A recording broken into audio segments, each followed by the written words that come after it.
Things in the dark. Right? Hey, go Taffy! Hey! It's time to say, baby, baby, how you make me feel when you come to mind. I can't keep my cool, baby, baby. I can't hold it inside.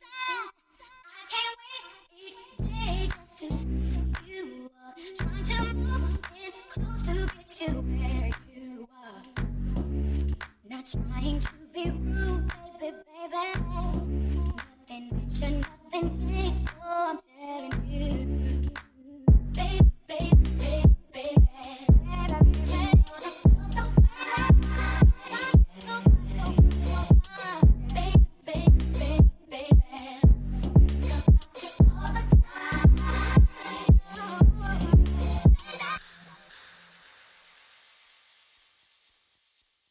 Just ain't enough, baby, baby. That's all I can use to stay my attention. Hope it gets to love, baby, baby. The perfect situation. Cause we fit together like a hit glove. Just to be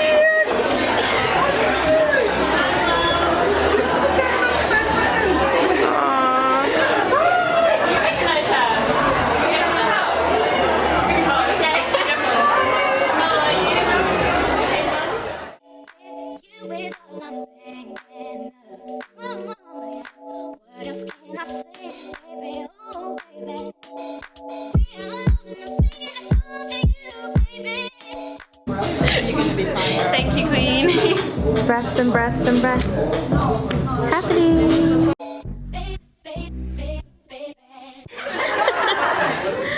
Good evening, ladies and gentlemen.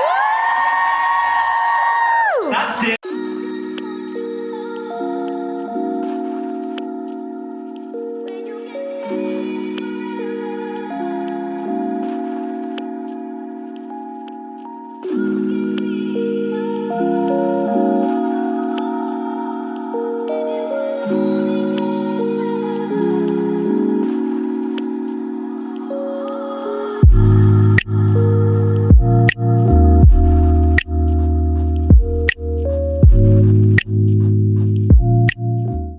I hope you guys enjoyed it. I got emotional reliving the moment. And does anyone have any questions or anything? Question, but who was it that questioned your worth without your hair? Was it someone that was dear to you, or was it someone that was like a complete stranger? A complete stranger. And there was a time last year around June when there was a meme that was created of me and it went viral, and I took it really personal and it really affected my mental health. And I just remember reading thousands of comments and one woman saying, "Who is she without her hair anyway?" And that really stuck with me because I couldn't answer it. I couldn't defend myself on the other side of the phone. So it just really, really affected me, and I really thought about it a lot, and I didn't have answers. So that's when the journey began to find out who I am without my hair. What do you feel like changed the most after you cut your hair, like in terms of your personality?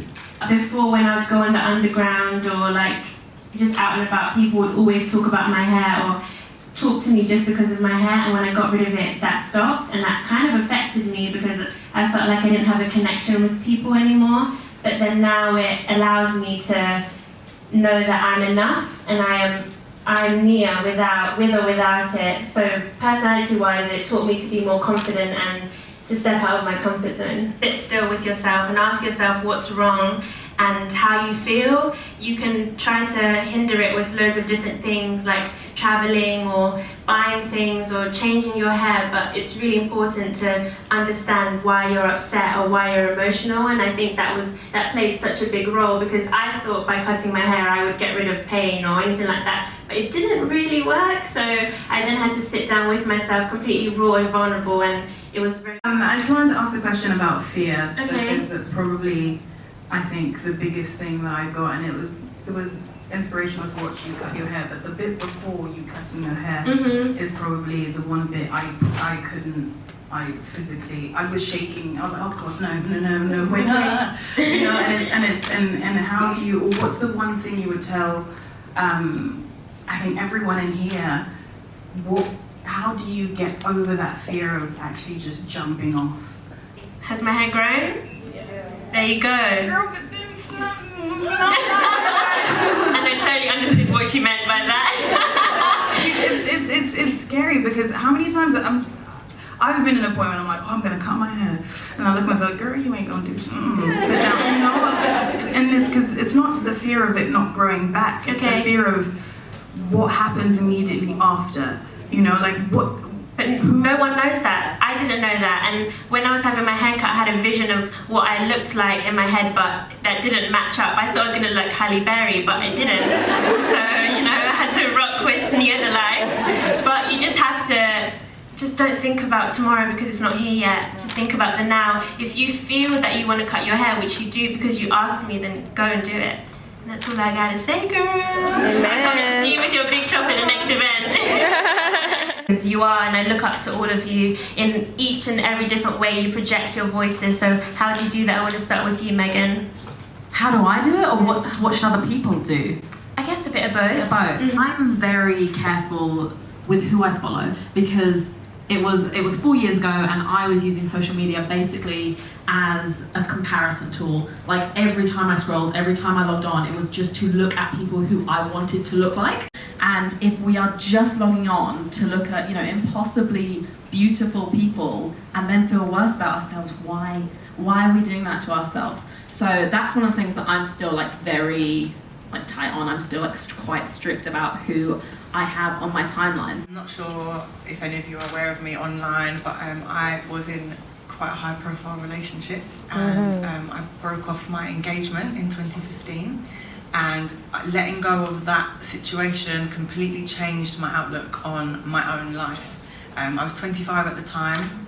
You think you know everything at 25. I don't know kind of the age range in the room today, but I really thought I knew everything at 25. And I thought I had my whole life planned out, had a house, had my kids in my head, had my dog, had my husband.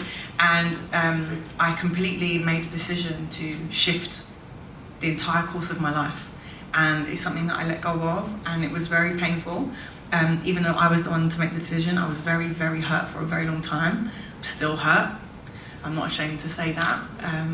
But I'm so grateful for the lessons that taught me.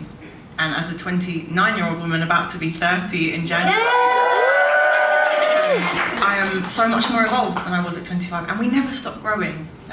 So letting go of that relationship, I also cut all my hair off. We had this conversation in Los Angeles, and I just wanted to feel like a new person. Go ahead, Tia. That's really hard. But I think it's time we own our achievements and own everything about us, not just the negative, but to say, I did this, I did that, owning it. So what have you done that you're proud of? Well, via Instagram, humble brag, I parlayed Instagram into a career, and I managed to buy a property before 30. Yes. By myself. Yes. Something that I'm proud of. I'm not very good at this. I like to be quite honest in that I still struggle with like anxiety. I still struggle with self-doubt. I think most of us do, and sometimes that means that like even things that look like big achievements on the outside, inside I'm still like it's not a big deal. It's not a big deal. So I'll try. I am proud that I wrote a book.